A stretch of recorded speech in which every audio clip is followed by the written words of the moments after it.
Welcome to the second part of the video about exchange rates. In this video, we will talk about Harry. And Harry, he is a producer of flying broomsticks. So he's riding on one in the picture. And in order to increase his supply, he needs a new machine. So he buys a machine from an American supplier. And the price tag for the machine is valued at 200,000 USD. Okay? At the day of well, like the rate of that day is 1 USD equals 0.98 euro cents, which means if he would have paid immediately on this day, he had to pay 196,000 euros. Okay, so 1 USD is worth just about less than 1 euro, and he thinks he has to pay this amount. The thing is, he waits a bit and things change, of course, because you already know that these rates change all the time. Suddenly, this is going on. As you can see, $1 is worth more euros than previously. So the dollar has appreciated, meaning that right now, instead of paying 196, he has to pay 208,000 euros to buy the same machine. Of course, this makes him unhappy, like here in the picture. Um, Exchange rate risk is a very big problem, as you can see, because suddenly something changes and you have nothing to say about it because it just happens, right? This is a big risk if you want to trade abroad and you have to deal with foreign currencies. This is a thing that might um, slow you down or might prohibit you from trading. So, as you can see, risk is something that companies do not like. Um, some of them might decide to, excuse me, some of them might decide not to engage in international trade because of this, but there is a solution. Well, it will not entirely fix the problem, but it will offer um, a little bit help. Okay. Um, I've been wondering about this slide for quite some time now. I have no idea why I implemented this slide.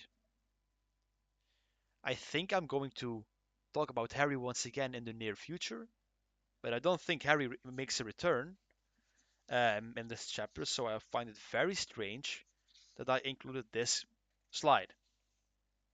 But oh well, let's just take it. I have no idea why, but let's continue. It's not Harry over here, it's Hermione that makes a return. But the thing is, we have different exchange rate systems in place, which can reduce the exchange rate risk.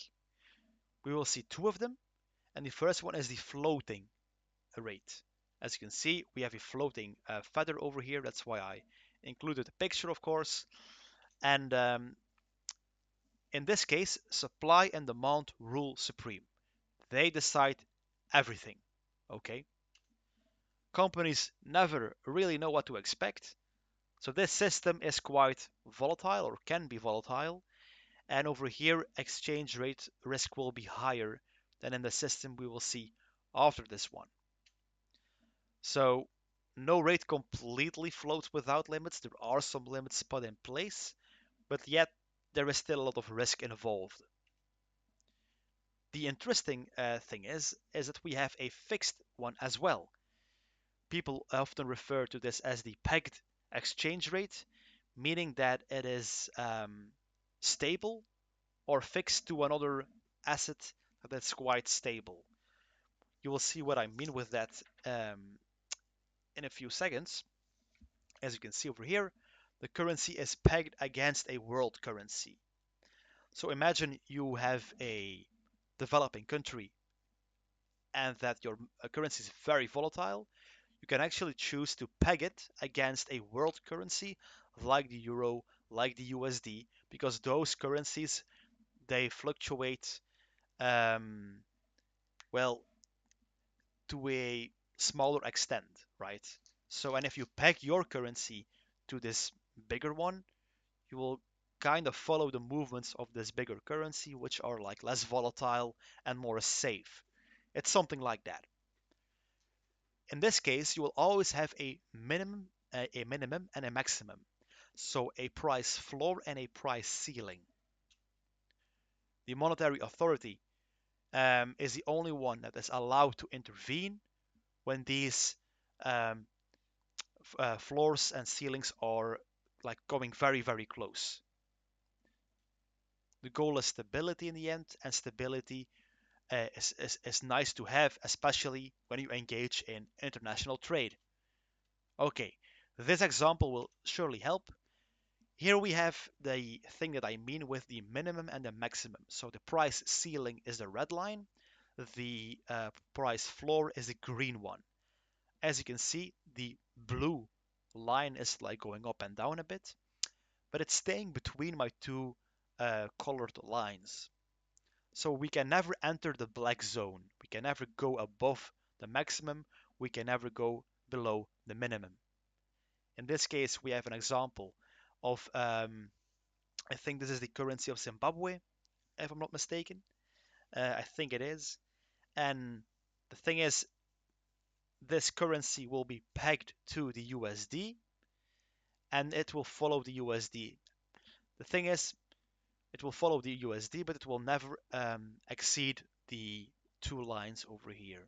So just learn how to draw this graph over here. It's a very important one, and it will allow you to get a clear view of what a fixed or pegged exchange rate actually is. Okay, so really focus on this graph.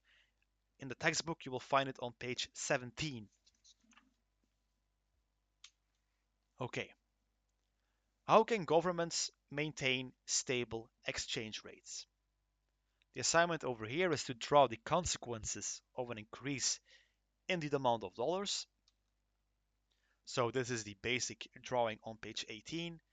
And of course, as you can see, if demand increases, we get this picture over here.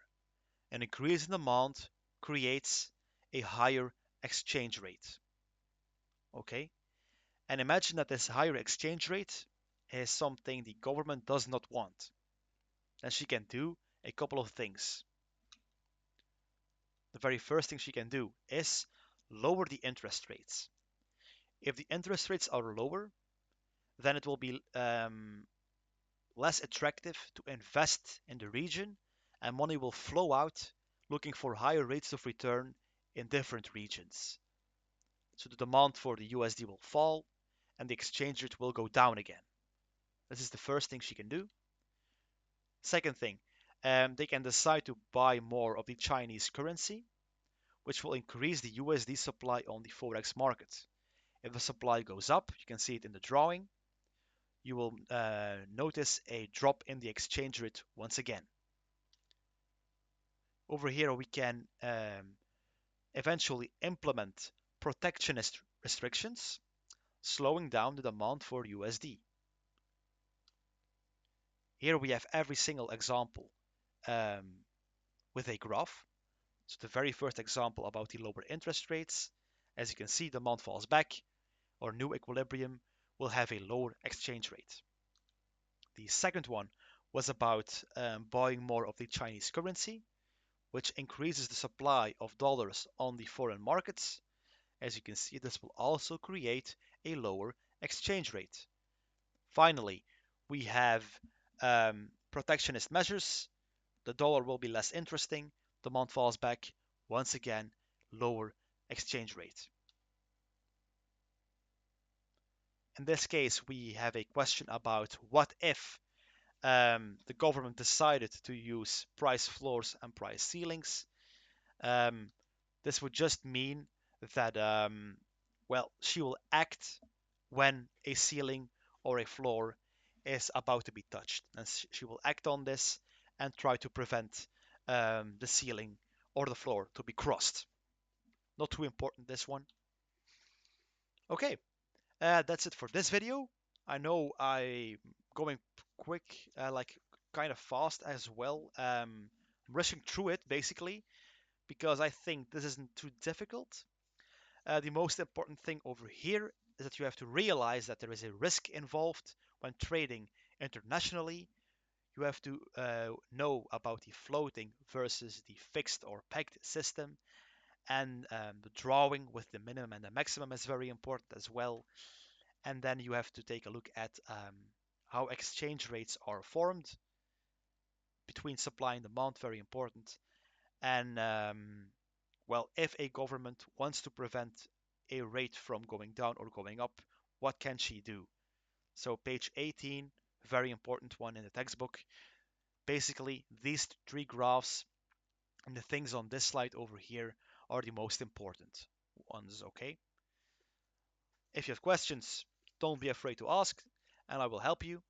And I will see you in the next one, where will we whoa wow where we will be, that's a very difficult thing to say, where we will be talking about the lessons in history. So over here we will start, not right now of course. um I see you in the next one. All right, until then.